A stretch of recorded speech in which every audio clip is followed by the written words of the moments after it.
ಇನ್ನು ವಿಧಾನ ಪರಿಷತ್ ಚುನಾವಣೆಗೆ ದಿನಗಣನೆ ಶುರುವಾಗಿದೆ. ಲೋಕಸಭೆಯಲ್ಲಿ ಬಿಜೆಪಿ ಮತ್ತು ಜೆಡಿಎಸ್ ಮಧ್ಯೆ 6 ಸೀಟ್ನಿಂದ ಶುರುವಾದಂತ ಚೌಕಾಶಿ 3 ಸೀಟ್ಗೆ ಬಂದು ನಿಂತಿತ್ತು. ಇದೀಗ ಪರಿಷತ್ನಲ್ಲೂ ಸೀಟು ಹಂಚಿಕೆ ಸಮರ ಶುರುವಾಗಿದೆ. ಮತ್ತೊಂದು ಕಡೆ ಬಿಜೆಪಿಗೆ ಬಂಡಾಯದ ಬಿಸಿ ತಟ್ಟುವ ಆತಂಕ ಎದುರಾಗಿದೆ.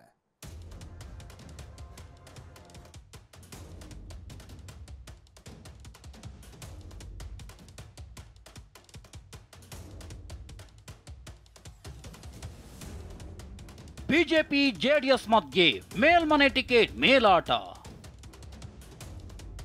ದಕ್ಷಿಣ ಶಿಕ್ಷಣ ಕ್ಷೇತ್ರದ ಮೈತ್ರಿ ಟಿಕೆಟ್ ಯಾರಿಗೆ?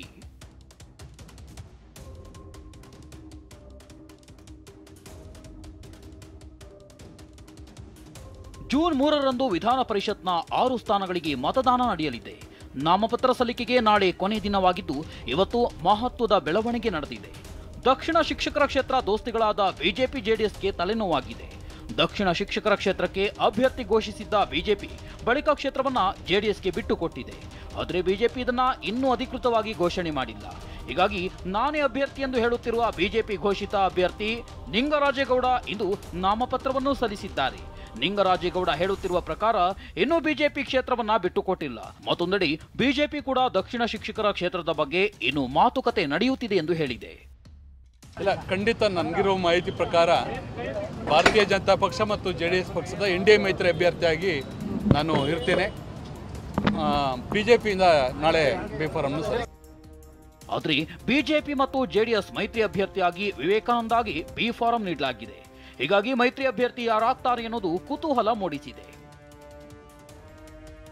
ಮತ್ತೊಂದೆಡೆ ನೈಋತ್ಯ ಪದವೀಧರ ಕ್ಷೇತ್ರದಲ್ಲಿ ಹೊರಗಿನವರಿಗೆ ಟಿಕೆಟ್ ನೀಡಲಾಗಿದ್ದು, ಬಿಜೆಪಿಯಲ್ಲಿ ಅಸಮಾಧಾನ ಭುಗಿಲೆದ್ದಿದೆ. ಹೀಗಾಗಿ ಪಕ್ಷೇತರ ಅಭ್ಯರ್ಥಿಯಾಗಿ ಸ್ಪರ್ಧಿಸುವುದಾಗಿ ಉಡುಪಿ ಮಾಜಿ ಶಾಸಕ ರಘುಪತಿ ಭಟ್ ಘೋಷಿಸಿದ್ದಾರೆ. ರಘುಪತಿ ಭಟ್ ಮನವೊಲಿಕೆಗೆ ರಾಜ್ಯ ಬಿಜೆಪಿ ನಾಯಕರು ಪ್ರಯತ್ನದಲ್ಲಿದ್ದಾರೆ. ನಾವು ಈಗಾಗಲೇ ಪಕ್ಷದಲ್ಲಿ ಯಾರು ಟಿಕೆಟ್ ಅವಕಾಶಿತ ವಂಚಿತರಿದ್ದಾರೆ ಅಂಥವರು ಅಸಮಾಧಾನ ಆಗಿರುವಂಥದ್ದು ನಿಜ. ಅವ್ರನ್ನ ಸಮಾಧಾನ ಪಡಿಸುವಂಥ ಮತ್ತು ಅವ್ರನ್ನ ಮನವೊಲಿಸುವಂಥ ಕಾರ್ಯಕ್ಕೆ ನಾನೇ ಸ್ವತಃ ರಘುಪತಿ ಭಟ್ರನ್ನ ಭೇಟಿ ಮಾತಾಡಿದ್ದಾನೆ. ನನಗೆ ವಿಶ್ವಾಸ ಇದೆ, ಪಕ್ಷದ ವಿರುದ್ಧ ಸ್ಪರ್ಧೆ ಮಾಡುವಷ್ಟರ ಮಟ್ಟಿಗೆ ಅವ್ರು ಮುಂದೆ ಹೋಗೋದಿಲ್ಲ ಅನ್ನುವಂಥ ವಿಶ್ವಾಸ ನನಗೆ.